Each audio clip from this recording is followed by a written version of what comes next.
Bonjour tout le monde. J'espère que tout le monde va bien ce matin.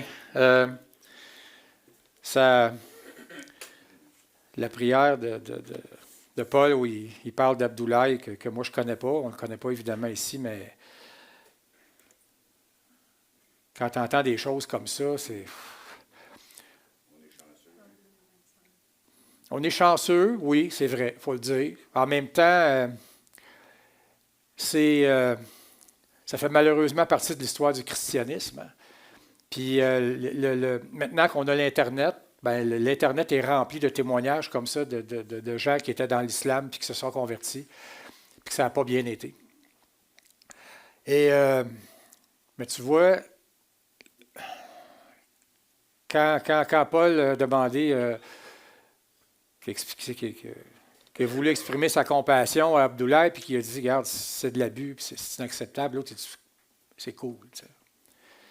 Ben ça c'est l'Esprit Saint qui parle à travers quelqu'un. Tu vois, c'est ça. C'est que tu ne peux pas réagir comme ça normalement si tu n'es pas rempli de l'Esprit. Parce que c'est naturel d'avoir envie d'être, je veux dire, hostile, puis d'avoir envie de se venger quand quelqu'un t'a agressé comme ça.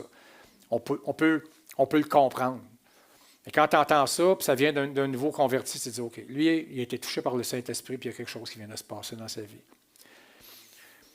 J'ose croire que le Seigneur va se servir de ce témoignage-là pour toucher beaucoup de monde. Ça va changer des vies. C'est souvent ça qui arrive. Il ne faut pas oublier que l'Église dans laquelle on est aujourd'hui a été bâtie sur le sang des martyrs aussi. Là. Je veux dire, au début, là, quand les premiers apôtres partaient, ils ont répandu l'Église. Quand la persécution est venue de Rome, à une certaine époque, c'était horrible. C'était horrible. Puis ces gens-là, et plus il y avait d'exécution, plus il y avait de conversion. Plus il y avait de persécution, plus il y avait de conversion. Les gens se disaient, mais il y a certainement quelque chose de puissant qui anime ces gens-là. Et personne ne reniait leur conviction. Les gens allaient vers la mort. Oui, ils avaient peur. Oui, ils étaient effrayés. Mais jamais ils ont renié le Christ. Puis jamais ils ont non plus encouragé les gens à se venger des persécutions. Jamais. Fait que les gens ont fait comme... Fait que l'Esprit de Dieu travailler à travers ces gens-là. Puis je suis convaincu que même aujourd'hui, Dieu va travailler à travers des gens qui sont persécutés par leur propre famille. Donc, tout ça pour dire que moi, hier, je me suis retrouvé... Tu sais, je suis dans une période au travail où là, je travaille beaucoup, beaucoup. Nous, le mois de mai, c'est beaucoup, beaucoup de travail. Je travaille des longues semaines. Et j'avoue que c'est difficile pour moi, par des temps qui courent, de me concentrer. Tu sais, là, je savais que j'avais un message à amener ce matin, mais c'est difficile pour moi de trouver du temps et de me concentrer pour être en prière. Puis là, hier, quand je me suis retrouvé devant mon ordinateur, devant une page blanche, c'était comme, oh, qu'est-ce que je vais bien pouvoir amener demain matin? Je n'avais rien de préparé. Et c'est arrivé depuis 2016, c'est arrivé quelques fois, ça. Et dans ce temps-là, j'ai toujours le même réflexe, j'appelle Marc, pour partager mes angoisses, tu sais. Mais Marc, il a le don de me réconforter dans ces moments-là. Il a le don de me réconforter. Puis je dirais, c'est à ça que ça sert un ami, hein, c'est correct, je veux dire. Mais en même temps, ça ne veut pas dire qu'un ami, ça sert à nous laisser nous plaindre, puis pleurer, puis se victimiser à l'extrême. Non, non, non. C'est juste que ce que Marc a fait hier, c'est qu'il a dédramatisé l'affaire. Puis il m'a permis de me calmer. Tu sais, Michel, là, il faudrait que tu vois ça sur un angle moins ténébreux un peu, là. Regarde. Tu as un message à apporter, tu en as apporté avant, fais juste. Pas grave s'il est plus court, c'est pas grave. Fais du mieux que tu peux. Prépare-toi en prière, puis vas-y. Je suis sûr, on va prier pour toi, tu vas voir, En bout de ligne, tu vas voir, ça va être correct. Combien savent ici ce matin que le don d'exhortation, d'encouragement, c'est 100% biblique? C'est 100% biblique. Mais j'ai envie de rajouter que c'est un don qui est trop souvent considéré dans l'Église comme de moindre importance. Bon, ce n'est pas aussi important que d'autres. Maintenant, avant que j'aille plus en détail dans mon argument contre le fait qu'on diminue l'importance de ce don-là, on va tout de suite commencer avec un texte. C'est une de mes lettres favorites de Paul, l'Épître aux Romains. Alors, voilà. On va aller dans Romains 12. Alors, le texte est bon, il y a quelques versets, mais on est... vous êtes capables. Alors, Paul dit, en vertu de la grâce que Dieu m'a faite, voici ce que je dis à chacun d'entre vous. Alors, il dit, ne soyez pas prétentieux. N'allez pas au-delà de ce à quoi vous devez prétendre. Tendez au contraire à une sage appréciation de vous-même, chacun selon la part que Dieu lui a donnée dans son œuvre régie par la foi. Ensuite, il dit, est-ce que je suis encore à bonne place? Il dit, chacun de nous a dans un seul corps de nombreux organes, mais ces organes n'ont pas la même fonction. De même alors que nous sommes nombreux, là, il faut changer. Nombreux, nous formons ensemble un seul corps par notre union avec le Christ et nous sommes tous et chacun, pour sa part, membres les uns des autres. Intéressant. Et Dieu nous a accordé par grâce des dons différents. Pour l'un, c'est la prophétie, qu'il exerce cette activité conformément à notre foi commune. Pour un autre, c'est le service, qu'il se consacre à ce service. Que celui qui a reçu un ministère d'encouragement encourage. Que celui qui donne le fasse sans arrière-pensée. Que celui qui dirige le fasse avec sérieux. Que celui qui secourt les malheureux le fasse avec joie. Là, j'aimerais m'attarder au premier verset du texte. Et on va retourner. Alors, il me semble que Paul nous exhorte ou nous encourage à demeurer dans les limites de ce que Dieu nous a donné comme don et de faire preuve de sagesse en étant à la fois satisfait, mais aussi parfaitement conscient de la limite de notre don. En d'autres mots, soyez reconnaissants de ce que Dieu vous donne, Dieu vous offre, dans sa grâce comme don, mais soyez aussi réalistes quant à la limite de votre don. Moi, il n'y a rien qui me tue le plus d'entendre des gens dire à des jeunes, « Tu peux faire n'importe quoi dans la vie. » Non. Ce serait le fun, mais non. Actuellement, on est en plein dans les séries, en Coupe Stanley, au grand désarroi de mon épouse, en passant.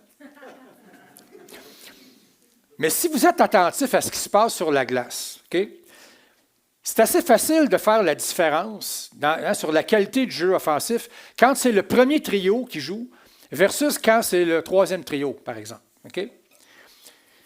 Mais les joueurs de troisième trio, ils ont une mission précise à accomplir dans le plan de match. Puis sans leur implication, on va dire plus physique, par exemple pour créer de l'échec avant, c'est souvent ça qu'ils vont faire, ces joueurs-là, la mission des joueurs de premier trio serait pas mal plus dure.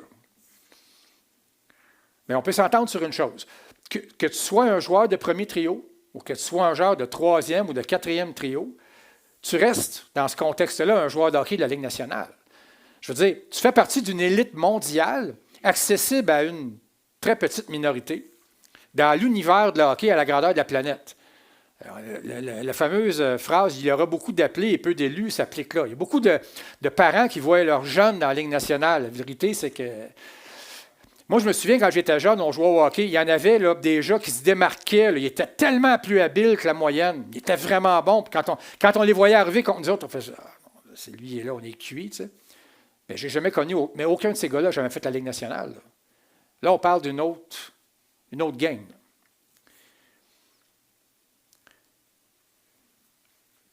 En ce qui concerne notre univers à nous, l'univers du christianisme, c'est à peu près le même phénomène. Pour des motifs culturels, un peu partout à travers le monde, il y a des milliers de personnes qui se réclament du christianisme. Mais les véritables chrétiens nés de nouveau, en bout de ligne, si on, au prorata, ça constitue une minorité. Donc, j'aimerais vous suggérer que l'apôtre Paul est en train de nous dire à sa manière, à lui, en ce qui a trait au don, la modestie et l'humilité sont de mise. Ce que tu as reçu par la grâce de Dieu, tu l'as reçu, c'est clair. Et tu l'as bel et bien reçu. Et gloire à Dieu pour les dons qu'il nous donne. Mais encore une fois, sois sage et ne te prends pas pour un aigle si tu es un hirondelle. Mais si tu es un aigle, assume-le. Assume les responsabilités qui viennent avec aussi. Si tu es un joueur de premier trio, tu ne dois pas te surprendre d'être critiqué si tu connais une baisse de régime. Ton agent n'a pas réussi à te négocier un salaire de 10 millions par année en disant au DG de l'équipe, tu vas voir au mois d'avril, là, juste avant la série, là, il va connaître une baisse de régime. Il n'a pas donné 10 millions parce qu'il a entendu ça. Il a donné 10 millions parce qu'il s'attend à ce que lui, qui est supposé être un des meilleurs, maintienne sa production jusqu'au bout et qu'il amène son équipe dans la série. Tu sais, c'est pas un hasard si Alexander Ovechkin continue de gagner 10 millions par année. Regardez cette année ce qu'il vient de faire. Il vient de battre le record de tous les temps du plus grand buteur en saison régulière. Il a battu le record de Wayne Gretzky. C'est pas un dieu pour ça. Mais je veux dire quand même, là. Quand même, tu sais, ce gars-là a toujours performé depuis qu'il est dans la Ligue nationale. Il n'a jamais connu de baisse de régime. Donne-y pas le puck à 20 pieds des buts, s'il fait un lancer frappé, c'est cuit, ça va rentrer. C'est un don. Une chose est absolument certaine, par exemple, sur le spectre des dons, là, ou dans la hiérarchie des dons, si vous préférez, là, c'est important ce que je vais vous dire, là, OK? Chaque don est important pour le bon fonctionnement du corps ou d'une association ou d'un groupe. Ce principe-là est biblique, mais il s'applique partout sur la planète Terre, dans tous les types d'organisations. Et peu importe la nature du don reçu, voici ce à quoi nous sommes appelés dans Romains 12, 16. On va y retourner. Ayez les uns pour les autres une égale considération, sans viser à ce qui est trop haut. Laissez-vous au contraire attirer par ce qui est humble. Ne vous prenez pas pour des sages. En bon québécois, on pourrait dire, ne vous prenez pas pour d'autres. Ne vous prenez pas pour ce que vous pensez être. Prenez-vous pour ce que vous êtes. C'est pour ça que la sagesse est importante là-dedans. Mais en même temps, prends-toi pas pour un grand sage au-dessus de tout le monde. Il n'y a pas une expression québécoise qui dit « prends ton gaz égal », c'est « prends ton gaz égal ». Oui, après c'est ça, prends ce cool. Est-ce que Paul vous demande ici de considérer les joueurs du troisième trio autant que ceux du premier trio? Uh-huh.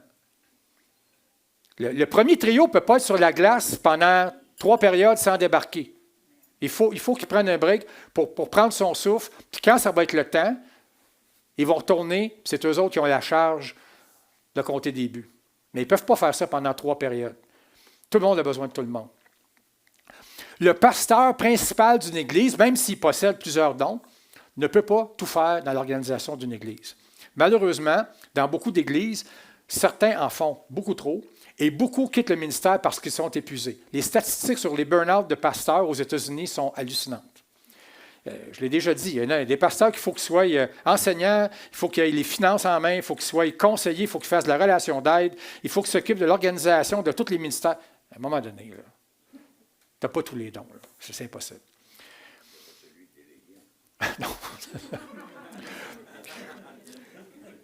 Et même si moi, je suis le premier à reconnaître que certaines personnes sont plus douées que d'autres, okay, que je persiste à croire que les one-man shows ont tous une fin tragique. Hein, ça finit toujours en tragédie grecque, cette affaire-là. C'est vrai dans le monde, mais c'est aussi vrai dans l'Église, surtout quand l'Église imite le monde pour devenir plus attrayante ou plus performante. Moi, dans mes premières années de vie chrétienne, je me suis promené un peu partout dans les églises. Je faisais de la musique, puis j'avais produit un premier CD, plus tard un deuxième CD. Puis, à un moment donné, j'étais assommé, puis ça me mettait mal à l'aise. J'arrivais dans des églises, puis là, le pasteur dit, bon, OK, avant la louange ou après la louange, je pouvais apporter une coupe de chant, puis là, bon. Et là, je pouvais, après la réunion, j'avais comme une table où j'étais là, puis je vendais mes CD. Et là, les gens, il y a du monde qui viennent te voir, tu sais, puis je peux-tu avoir ton autographe, tu sais? Et moi, j'étais comme, c'est une joke, tu vois, j'espère mon chum, tu sais, même si je mets mon autographe sur mon CD, tu ne le trouveras pas meilleur. Puis j'ai dit, même si tu veux le revendre, ça ne changera rien. Moi, je n'ai pas de valeur. Non, puis là, les gens étaient offusqués. Il y en avait qui étaient offusqués parce que, OK, tu veux que je mette... Mais je n'ai jamais compris que dans l'Église, c'était comme une pratique. Ça m'a tout le temps mis mal à l'aise. Où les gens, ils veulent être pris en photo avec toi comme si tu étais... J'ai tout le temps trouvé que ça ne fitait pas. Anyway, il n'est pas étonnant que quand l'enseignement de Paul, donc l'idée d'attribuer une considération égale à tout le monde, prend le bord, en même temps que le principe de se laisser attirer par ce qui est humble, l'Église cesse d'être l'Église et les troubles commencent, puis souvent, il y a beaucoup de monde qui en souffre. Puis, honnêtement, j'aimerais vous faire un aveu ce matin, là. Je trouve que c'est vraiment difficile, et pas seulement dans l'Église, que d'accorder une considération égale à tout le monde. Je trouve ça dur. Je trouve ça vraiment dur. Marc a déjà utilisé l'image que si Céline Dion arrivait ici demain matin, puis qu'elle s'assoyait, pouf, comme si de rien n'était avec nous autres, je vous mets au défi, moi, de la traiter comme n'importe quel premier visiteur qui arrive. Tu sais, hein, tu es en avant. Est-ce qu'il y en a qui nous visitent la première fois? C'est quoi ton nom? Céline. Ah, Céline. Tu sais. Imagine-toi la scène. Tu sais. Bienvenue, Céline, parmi nous. Non, on serait tous là, puis on serait starstruck. Là. Ça, c'est comme, qu'est-ce qu'elle fait ici, Céline Dion? À un moment donné, moi, où je travaille, j'étais dans le garage. Tu sais, il y a un garage, puis il y a ce qu'on appelle le showroom où on accueille les clients. Tu sais. Alors, je suis dans le garage avec un de mes collègues, puis on est de la même âge. Hein? Fait que là, tout d'un coup, on entend la porte sonner, bling, bling, on sait que quelqu'un vient d'entrer en avant, il faut aller accueillir le client. Fait que j'arrive, puis c'est Richard Desjardins qui est au comptoir. Tu sais. Vous savez, c'est qui Richard Desjardins? Bon, quand même. Tu sais. Fait que ceux de ma génération, Desjardins, c'est une icône là, tu sais, de la culture québécoise. Fait que, il arrive au comptoir, puis lui, il est là, habillé comme la chienne à Jacques. Tu sais. Il te parle vrai, comme s'il te connaissait depuis toujours. Le gars, 0, 0, 0 aura de vedette. Il cherchait un GPS, puis tu sais, un mot, 3 sacs, puis tu es comme, OK, ben ça, c'est le gars là, de la maison d'à côté qui vient te demander si. Puis, tu sais, j'ai pas été capable de m'empêcher d'y demander un autographe. Tu sais. Non, mais. Tu sais, c'est Richard Desjardins, là. Tu te dis, crème, ce gars-là, il a écrit une partie des plus belles chansons du patrimoine québécois, puis là, tu es là, il est en avant de tout, puis il fait des farces, puis il te raconte la fois où à Rouen, puis telle la fois, tu es comme, ce gars-là, il est très, très accessible. Hey, ça vous dérangerait-tu? Vous, c'est mon père, tu peux. Tu sais, fait. J'ai dit, oui, je l'ai encore, l'autographe dans mon tiroir, tu sais. Pour vous dire que. Mais, quand j'y pense, puis quand je me retire, puis que je réfléchis à tout ça, ce gars-là, c'est pas un dieu, là. Puis même lui, il n'avait pas envie d'être traité comme une vedette, puis il faisait tout pour que ce ne soit pas le cas, là. Mais ce matin, on va se rappeler une affaire. Tu sais, sur la croix, là, Jésus est celui qui a le mieux incarné le principe d'accorder une considération égale à tous. Ça vient de lui. Parce qu'il n'existe pas un être humain. Il n'existe pas un être humain, et peu importe l'intensité ou la gravité de son état de pécheur, qui se verrait refuser la réconciliation avec Dieu. Il n'y en a pas un qui se verrait refuser la réconciliation avec Dieu s'il met sa foi en Jésus-Christ. Il n'y a pas de considération, de statut, de rien, de race, de compte en banque. Tout le monde a la même chance. Il est mort pour tout le monde. Christ considère que quiconque, n'importe qui croit en lui, va hériter de la vie éternelle. N'importe qui, quiconque. Si ce matin tu es ici et que tu sais dans ton cœur que tu n'as pas encore sincèrement mis ta foi dans Jésus, OK? Prends-le de quelqu'un qui n'a pas plus de valeur que toi aux yeux de Dieu, mais qui a expérimenté plusieurs fois les avantages de cette condition-là dans les 28 dernières années. Je t'invite à le considérer sérieusement avant qu'il soit trop tard.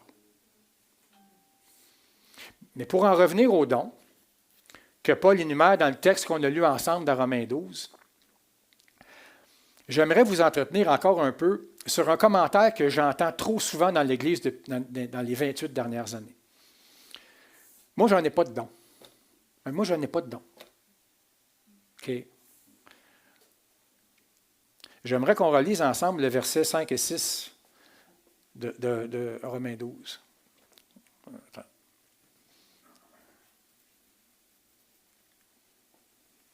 De même, alors que nous sommes nombreux, nous formons ensemble un seul corps par notre union avec le Christ. Et nous sommes tous, et chacun pour sa part, membres les uns des autres. Et Dieu nous a accordé par grâce des dons différents.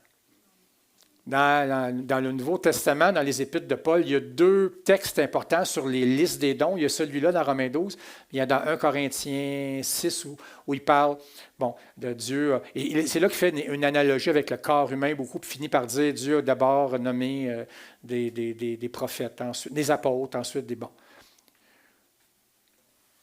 Si ce matin, tu fais partie de ceux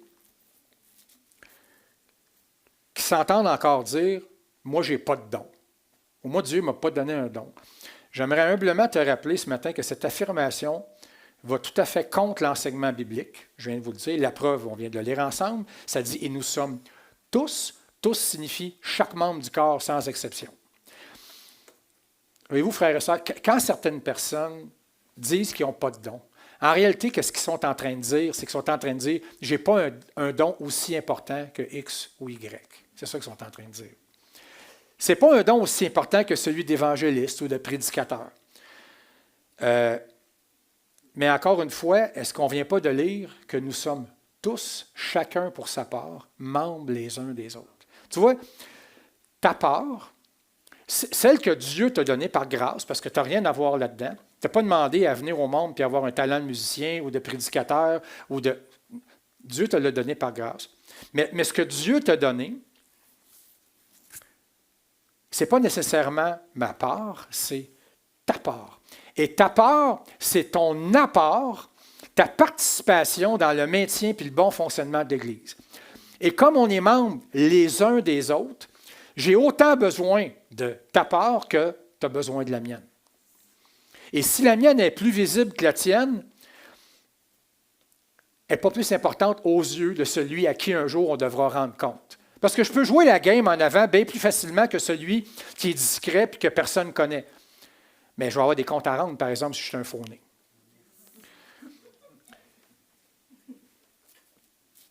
Certains ministères ont beau être plus en vue que d'autres. Encore une fois, ce n'est pas la visibilité d'un ministère qui en détermine l'importance, c'est l'attitude de cœur avec laquelle on exerce le ministère. Puis ça, malheureusement, c'est Dieu qui peut le voir mieux que tout le monde. Tu vois, si je suis ici en avant en me pensant plus important que celle qui est responsable de l'accueil, par exemple, je ne suis pas en train de contribuer à l'édification des autres. Est-ce que je suis en train de travailler à bâtir ma propre légende pour qu'on se souvienne de moi comme un homme de Dieu qui a marqué les autres? Peut-être. Mais encore une fois, un jour, je vais avoir à rendre des comptes pour m'être laissé attirer par autre chose que ce qui est humble et utile pour l'édification du royaume. Je vais avoir des comptes à rendre pour ça. Voyez-vous, même la plus ordinaire, simple et discrète des tâches, comme celle d'encourager ceux qui en ont besoin, est considérée comme un ministère par l'apôtre Paul. Écoutez, là, si ça ne vous est jamais arrivé dans votre vie là, d'être à terre, confus, blessé, puis qu'il y a un frère qui est arrivé, puis il t'a dit des fois, même quelqu'un que tu n'aurais jamais pensé que ça viendrait de lui, des fois, il vient de dire quelque chose, c'est comme, waouh! Il vient de mettre une lumière dans ton cœur, une parole d'encouragement, tu fais, waouh! Bien, c'est un don, ça. Dieu s'est servi de cette personne-là pour te relever. J'oublierai jamais. Une fois, checkez bien ça, moi puis Manon, on était à Magog dans un salon funéraire. Et on était allé là parce que celui qui était décédé, on ne le connaissait pas, hein, ni d'Adam ni d'Ève, mais c'était le père d'une jeune femme qu'on connaissait. Elle était croyante, pas lui. Et écoutez, c'était une affaire tragique, cette affaire-là. C'était un homme jeune, je pense qu'il avait fin quarantaine, ou il avait 50, gros max. Et lui, il était décédé en travaillant en forêt. Il y a une immense branche, une très grosse branche d'arbre qui est tombée sur la tête et il est mort sur le coup. Bang! Tu sais, la mort, quand ça vient te frapper, alors que tu n'as aucune préparation, tu sais, un matin, tu es en train de déjeuner avec, puis 5 heures après, quelqu'un t'appelle et te dit « il est mort », c'est tragique, puis ça déstabilise toute une vie, toute une famille. C'est pas comme quelqu'un qui a un cancer et qu'on sait que ça s'en vient. Quand tu vas au salon mortuaire, puis la personne qui est dans le cercueil a 95 ans, c'est pas comme quelqu'un qui est mort dans la fleur de l'âge sans donner d'avertissement. Fait que, tout ça pour vous dire qu'on arrive au salon et l'atmosphère n'est pas à la joie là. Et comme c'est la coutume, il y a un cercueil et évidemment, il y a une file de gens qui font la file pour offrir les condoléances aux membres proches de la famille. Hein? Vous êtes déjà allé au salon mortuaire, vous savez de quoi je parle. Fait que là, dans ce cas-là, il y avait comme la conjointe du défunt, ses 2 filles, et il y avait les parents du défunt. Okay? Des personnes relativement âgées. Et moi, je prends ma place en ligne, juste avant Manon est en arrière de moi, puis j'arrive. Puis tu sais, moi, dans ces affaires-là, ces gens-là, je ne les connais pas du tout. Fait que tu sais, je fais ça formel. Je charle la main à tout le monde, j'offre mes condoléances, puis je passe à un autre, puis un autre, puis un autre. Et là, à un moment donné, je me revire de bord.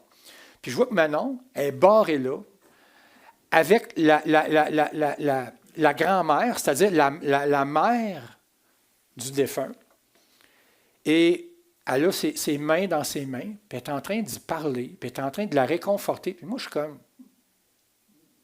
connais-tu cette femme-là? C'est comme... Mais là, puis là, Manon elle est comme dans une bulle avec cette femme-là. Elle est comme en symbiose avec cette femme-là. Pendant ce temps-là, tout le monde attend en ligne, là. Mais la ligne est arrêtée là. Manon elle n'est pas comme, je vais me dépêcher parce que... Non. Et moi, je suis comme... Là, je me mets à écouter. Et là, les paroles d'encouragement, de consolation. Puis là, tu sais, il y avait... Pas juste ça, c'est que, tu sais, des fois... je chantais comme une chaleur, puis comme une tendresse, comme si c'était sa mère, tu sais. Mais elle ne la connaît pas, cette femme-là. Fait que là, moi, je suis comme, c'est quoi qui y prend, tu sais.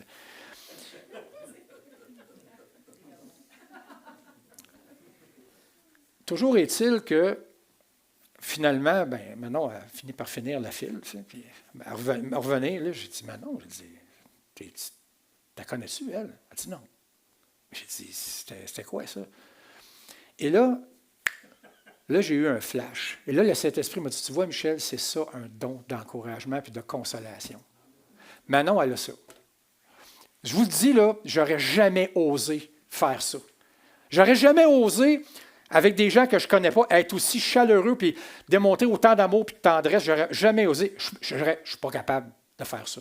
Avec du monde que je ne connais pas, je n'aurais pas été capable de faire ça. Manon, elle, comme si c'était sa maman, puis et tu voyais que la madame était touchée, là, elle avait les yeux. C'est comme, mais voyons donc. Et là, j'ai réalisé, tu vois, ça, là, ça a autant de valeur que le gars qui est en avant, puis qui est un super prédicateur, ou que l'évangéliste, ça a autant de valeur. Cette madame-là, là, écoute, elle venait de perdre. Tu sais, un parent qui enterre son enfant, il n'y a rien de naturel là-dedans. Là. Mais j'ai vu personne au salon avoir autant de compassion pour cette femme-là. Puis, non, c'est pas que je vais te mettre sur un piédestal, mais c'est un don. C'est ça un don de compassion, un don d'encouragement, un don d'exhortation. Et je vous raconte cette histoire-là, encore une fois, pas pour mettre Manon sur un piédestal. Il y en a d'autres qui l'ont, ce don-là, ici, je le sais. Il y a des gens qui ont le don de faire battre le cœur du Père, même dans le silence. Tout ce qu'ils ont à faire, c'est d'écouter des fois.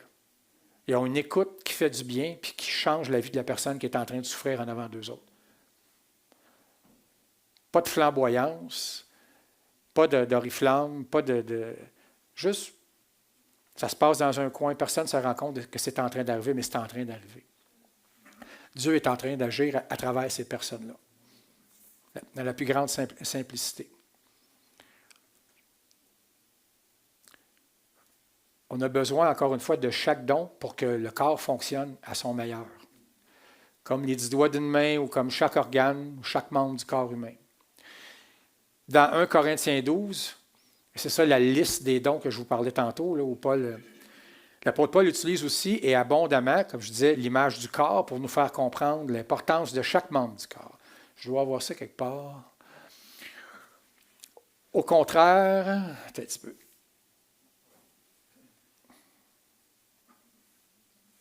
Au contraire, les parties du corps... peut-être qu'il y en a un autre avant. Non. Au contraire, les parties du corps qui nous paraissent insignifiantes sont particulièrement nécessaires. Bon, celles que nous estimons le moins sont celles dont nous prenons le plus grand soin et celles dont il n'est pas décent de parler. On comprend tous qu'est-ce qu'il veut dire. Nous les traitons avec des égards particuliers dont les autres n'ont guère besoin. Dieu a disposé les différentes parties de notre corps de manière qu'on honore davantage celles qui manquent naturellement d'honneur. Il voulait par là éviter toute division dans le corps et faire que chacun des membres ait le même souci des autres. Un membre souffre-t-il? Tous les autres souffrent avec lui. Un membre est-il à l'honneur? Tous les autres partagent sa joie. Alors, ce matin, pour conclure, je sais que... il est quand même 11h15. Je sais et je comprends parfaitement, je suis un être humain pareil comme vous autres, que ça peut être tentant de se dévaloriser en se comparant aux autres. Mais je trouve que c'est important de se rappeler à quel point la parole de Dieu nous enseigne que ce n'est pas une pratique bénéfice pour le corps, puis encore moins pour les individus. Si tu commences à te comparer à tout le monde sans arrêt, c'est toi qui vas souffrir le plus. Tout le monde a un rôle à jouer et chaque rôle est important. OK? Il y en a qui ont un petit rôle à jouer, mais ils le jouent mieux, ils l'exercent mieux que celui qui a un grand rôle à jouer, puis qui se pète les bretelles, puis qui pense qu'il est arrivé.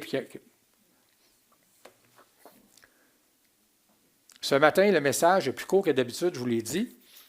Et je vais vous dire aussi une des raisons. Je voulais faire quelque chose d'un peu plus long. Est-ce qu'il y en a qui ont manqué d'électricité hier? Bien, moi, ce qui est arrivé, c'est qu'hier, j'ai manqué d'électricité. Puis moi, tu sais, moi, faire ça à chandelle, c'est compliqué un peu.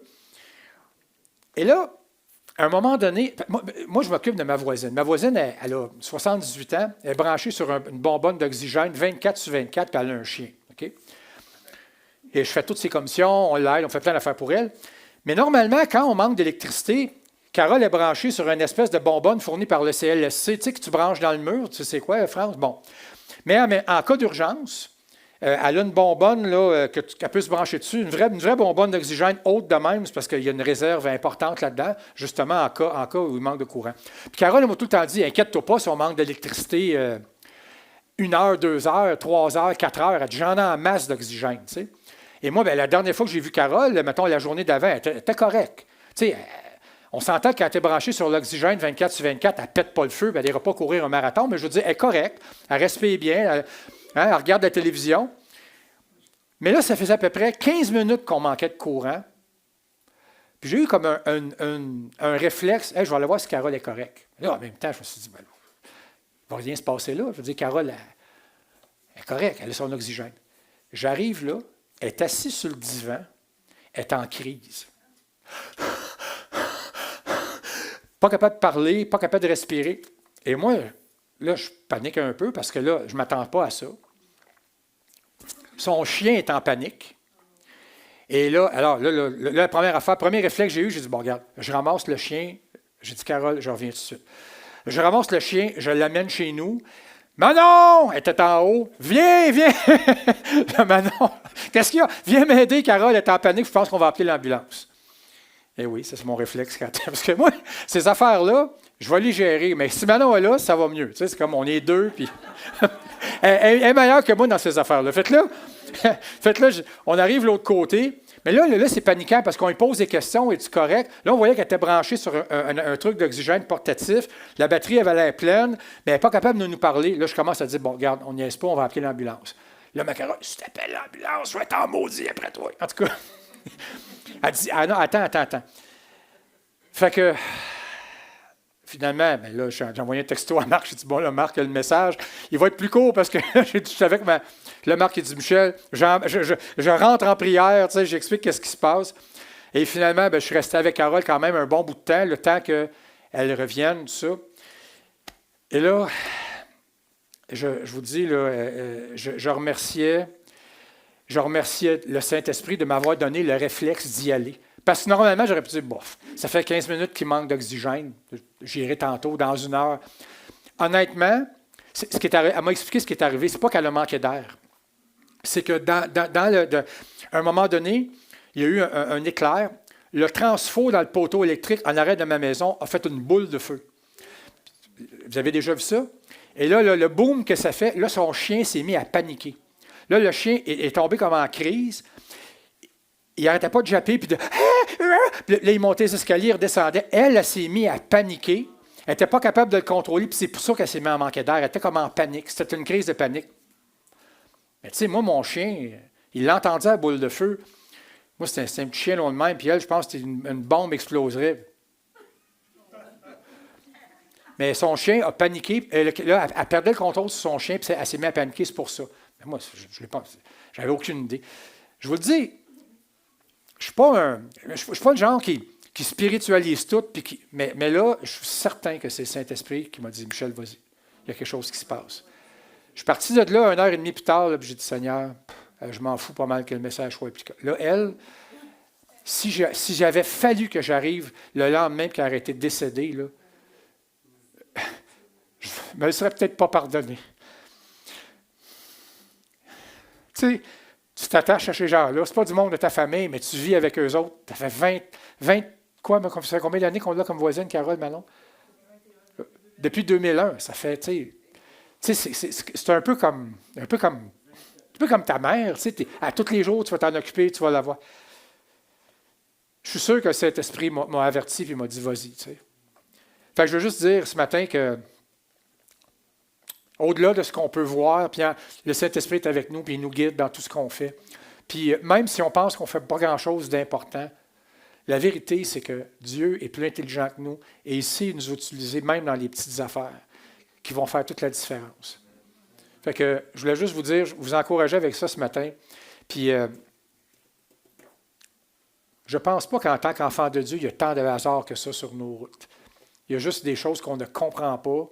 Puis quand on sera réunis avec le Seigneur pour l'éternité, je pense qu'on va comprendre pas mal d'affaires, qu'on va comprendre à quel point on a été guidés puis protégés dans plein de situations. En même temps, je sais qu'il y a des choses qui vont arriver, il y a des épreuves qui vont arriver, il y a des tragédies qui vont arriver. Mais quand Paul dit que tout concourt au bien de ceux qui aiment Dieu, ça ne veut pas dire que tout va bien aller ici nécessairement. Ça veut dire qu'un jour, on va comprendre que ça avait un but bienveillant, parfaitement pensé par quelqu'un qui est supérieurement aimant, mais supérieurement intelligent à nous autres. Là, pour le moment, c'est dur à concevoir, c'est dur à comme les Anglais, wrap my head around. Tu sais, c'est dur, avec sa tête, de pouvoir saisir ce concept-là et de l'intégrer. On est trop limité pour avoir la capacité de faire ça.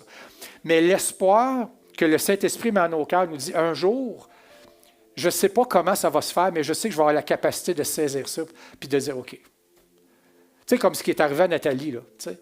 Là, tu es là et tu te dis, pourquoi là? Pourquoi des gens jeunes comme ça, qui ont plein de potentiel, qui sont utiles à la société, un jour, on va tout comprendre ça. On va faire OK. Les amis, je suis très, je me sens privilégié de pouvoir venir vous parler de ce que j'ai sur le cœur à chaque fois. Je suis content que vous soyez ici ce matin. Je vous souhaite une belle semaine, une belle journée. Merci de m'avoir écouté. Que le Seigneur vous bénisse.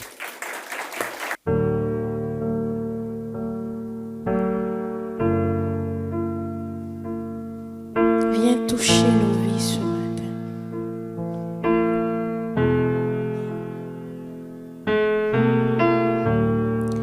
Oh, quelle paix dans ce moment, dans le calme de ta présence, quand le bruit faiblit, que tu parles à mon âme, tu as toute mon attention.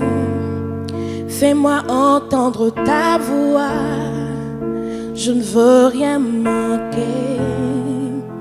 Seigneur, mon cœur désire plus de toi, mon cœur recherche ta face, alors je sais à toi. Et tout en moi est ému par ton amour, captivé par qui tu es. Conduis-moi à te connaître plus encore. Je veux m'approcher de toi, laisser mes peurs derrière moi. Seigneur, viens toucher ma vie à nouveau.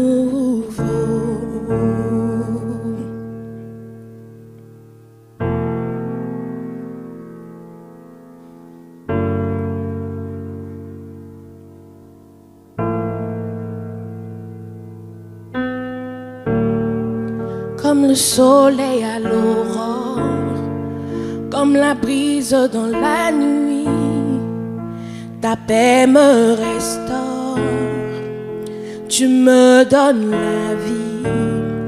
Il n'y a aucune hésitation dans ton amour, ton affection. Rien n'est comparable. Seigneur, mon cœur désire plus de toi, mon cœur recherche ta face, alors je sais à toi.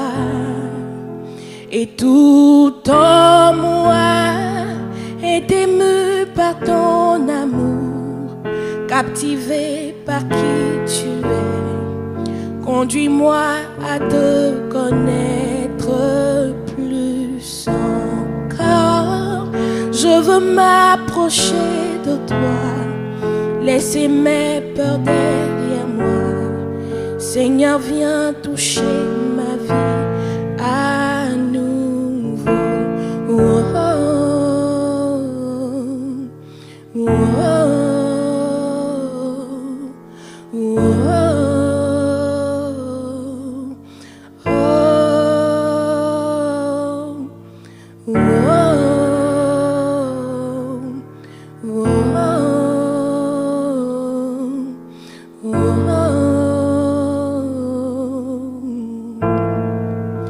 à toi j'ouvre mon cœur, Seigneur. À toi j'ouvre mon cœur à jamais. Donc fais ce que toi seul sais faire.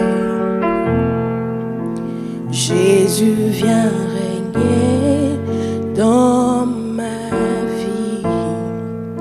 À toi j'ouvre mon cœur, Seigneur. À toi j'ouvre mon cœur à jamais. Donc fais ce que toi seul sais faire. Jésus, viens régner dans ma vie. À toi j'ouvre mon cœur, Seigneur. À toi j'ouvre mon cœur à jamais. Donc fais ce que toi seul sais faire. Jésus, viens régner dans ma vie. Et tout en moi est ému par ton amour, captivé par qui tu es. Conduis-moi à te connaître plus encore. Je veux m'approcher de toi, laisser mes peurs derrière moi. Seigneur, viens toucher ma vie à nouveau. Oui, Seigneur, viens toucher nos vies ce matin. Il y a un nom, ce nom vient du ciel.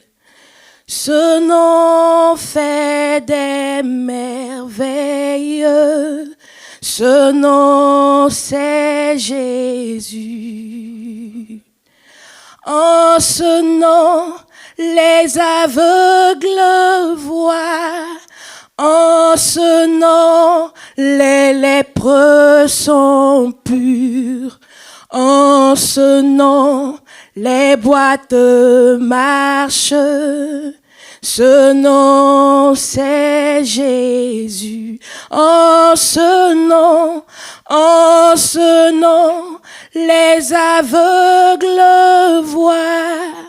En ce nom, les lépreux sont purs. En ce nom, les boîtes marchent. Ce nom, c'est Jésus. En ce nom, les aveugles voient.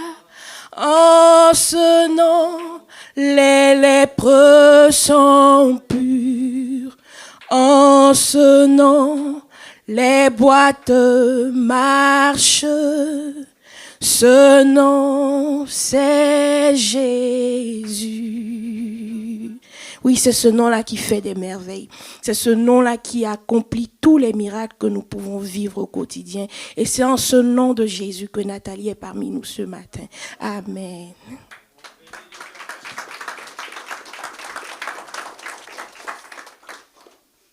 Donc nous allons bénir l'Éternel qui fait toutes ces choses si bonnes pour nous avec le chant qui dit « Bénis l'Éternel, mon âme ».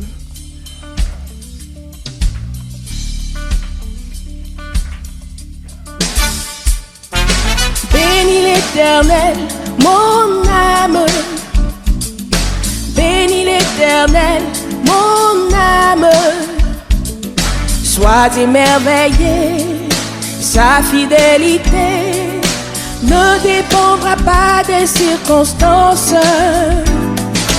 Bénis l'Éternel, mon âme. Bénis l'Éternel, mon âme. Écoute sa voix, il dit que ta foi déplacera toutes les montagnes.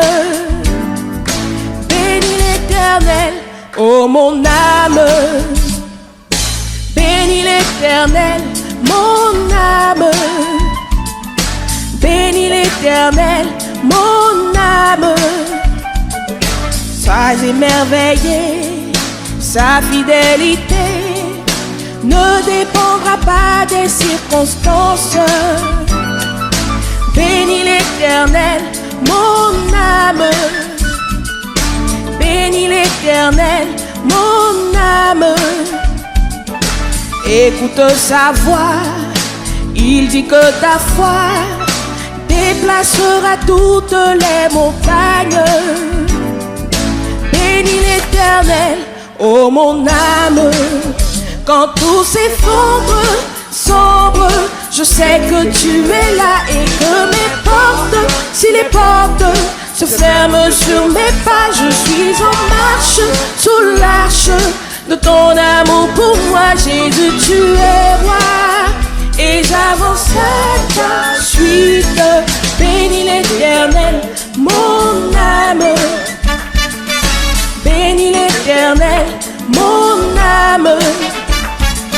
Sois émerveillé, sa fidélité ne dépendra pas des circonstances. Bénis l'Éternel, mon âme. Bénis l'Éternel, mon âme. Écoute sa voix, il dit que ta foi déplacera toutes les montagnes. Bénis l'Éternel, ô mon âme. Quand tout s'effondre, sombre, je sais que tu es là et que mes portes, si les portes se ferment sur mes pas, je suis en marche sous l'arche de ton amour pour moi. Jésus, tu es roi et j'avance à ta suite. Bénissons l'Éternel. Louons l'Éternel avec tout ce que nous avons. Notre cœur, nos pieds, nos mains, notre âme. Louons l'Éternel car il en est digne. Amen.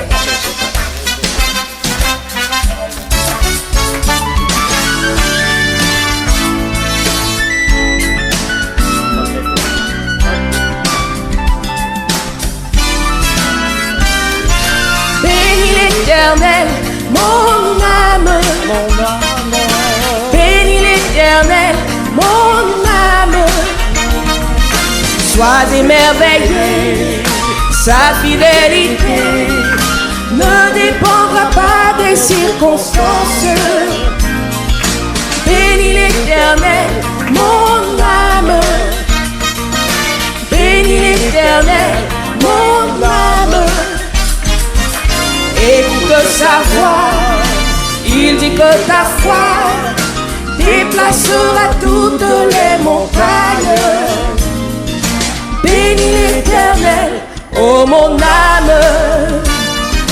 Bénis l'Éternel, ô mon âme. Bénis l'Éternel, ô mon âme. Bénis l'Éternel, ô mon âme.